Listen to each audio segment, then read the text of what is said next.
office of UNRRA, in other words, the United Nations Relief and Rehabilitation Administration, is to do a double-barreled job, to keep war victims from starving and perishing through lack of shelter and medical supplies, and to help devastated countries to get on their feet as self-supporting nations. Representatives of 44 countries gather in Montreal. Canada's Prime Minister welcomes the delegates. It is with special pleasure that I join with others who have already extended greetings in welcoming to Canada all who are present at this meeting of the Council of the United Nations Relief and Rehabilitation Administration. No lesser service to humanity will be worthy of the sacrifices of those who have helped to preserve the world's freedom in the present war. Under the banner of the new order, let the nations united today in the cause of the world's freedom remain united in the service of mankind. The Honourable Herbert Lehman, Director General of UNRRA, acknowledges the welcome. We are happy and proud to meet here in Canada. Your great country has supported the idea and the operations of UNRRA to the fullest extent. I made the statement on Saturday that I feel very safe in asserting that no government and no people have surpassed Canada in their devotion to and in their service to UNRRA. I'm very grateful to you and yours.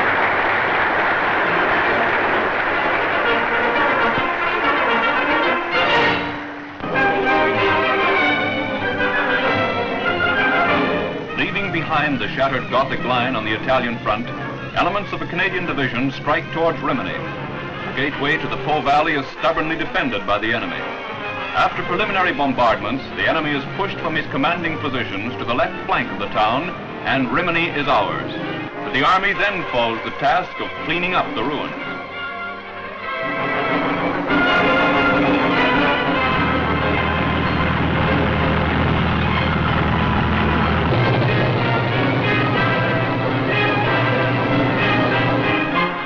Infantry brigade plays an important role with Canadians in capturing the town.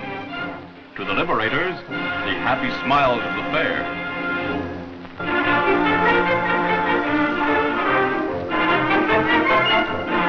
"24 hours before they leave for the fighting fronts of Europe, 300 men in a United Kingdom reinforcement unit buy $10,000 worth of victory bonds. Sails soar as wise fighting men save for future security. They know it takes more than their scrapping spirit to squelch the squarehead. They know their equipment costs hard cash and plenty of it. On the way to a date with Jerry, they know their future is secure. Their extra pay has gone into gilt-edged securities, victory bonds, an investment in victory.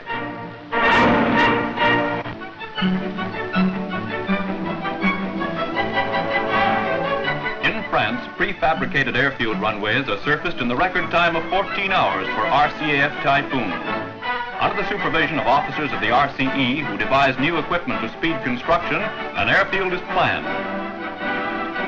Not far from enemy lines, the ground for the base is cleared of mines.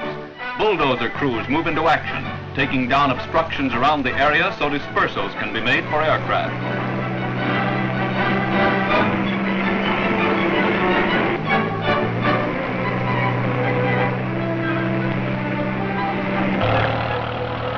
Graders speedily clear what was a wheat field and grade the surface for runways.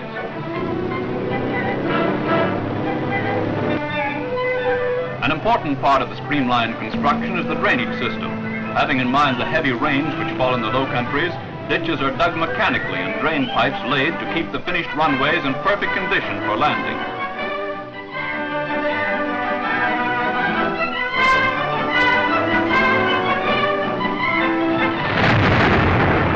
A charge of dynamite is so decisive. It does the job in a hurry, and the Air Force needs bases in a hurry. They must pave the way for the Army with a curtain of bombs and rockets. When the runways have been leveled off, the most important operation begins. Rolls of bitumen surfacing are loaded aboard the layer. The invention of a Canadian captain, the layer cuts the time of surfacing to a low value. You just roll the surfacing out like a carpet, press it into shape, and there you are.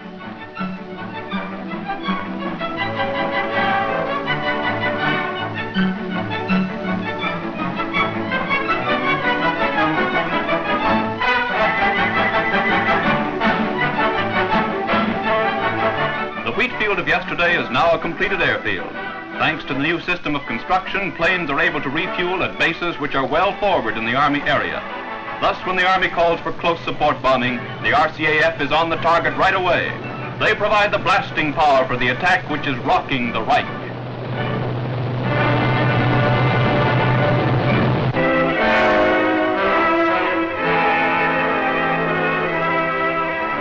As the siege of Calais really gets hot, the German commandant requests a truce to evacuate civilians from the city. The CO Canadian troops agreed, and under the watchful eye of our civil affairs personnel, 20,000 evacuees stream out of the stricken city. Although suffering from the terrible bombardment and from scarcity of food, many would not leave their homes. Members of the FFI, going in under safe conduct from the enemy, persuade them to leave.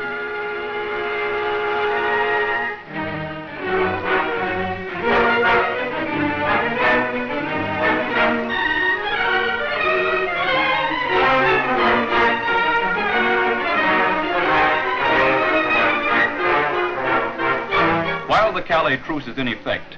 Elements of the 1st Canadian Army launch a left hook to Cap Gris-Nez, small but powerful fort guarding the approach to the port.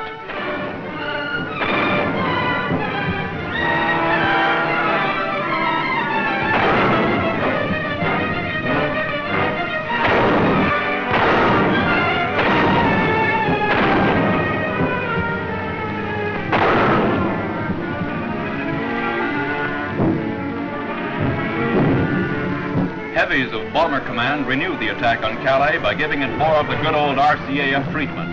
The prescription calls for 7,500 tons of high explosive in 4 days. It is filled, and how?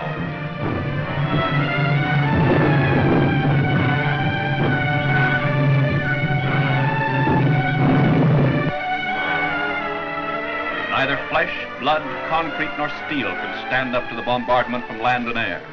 Canadian infantry muscle ever deeper into the maze of fortifications.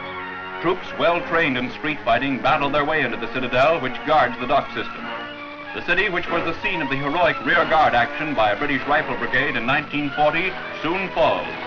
A broken, conquered city, a smoking tribute to the power of combined ops.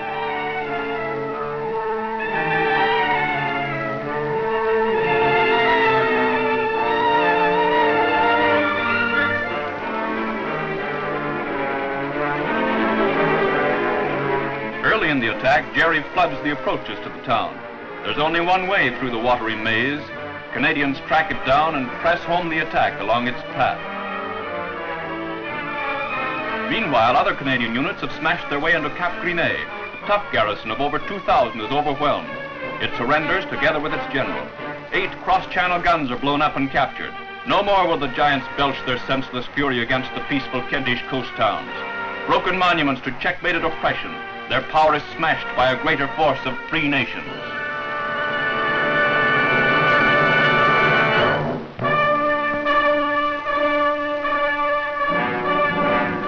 On the road to Antwerp, Canadians move to liberate the city from enemy shelling.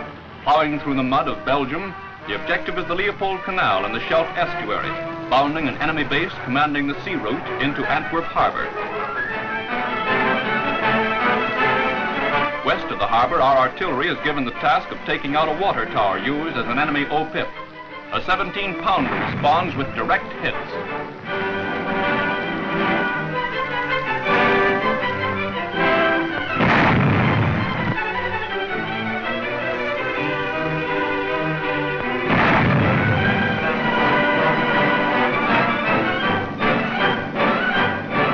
Flamethrowers are given a workout preparatory to supporting the infantry in their attack across the Leopold Canal.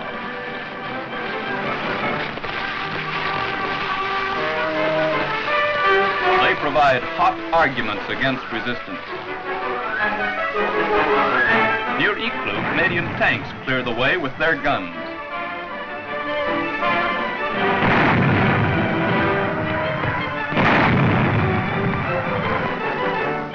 Due to the quick action of the White Army, Antwerp Harbour is captured in first-class shape. Taking over the docks, the Belgians held them for 3 days. The Germans were thus unable to do any demolition work. So a great supply base is secured, which will soon shorten by many miles and many months the road to Berlin.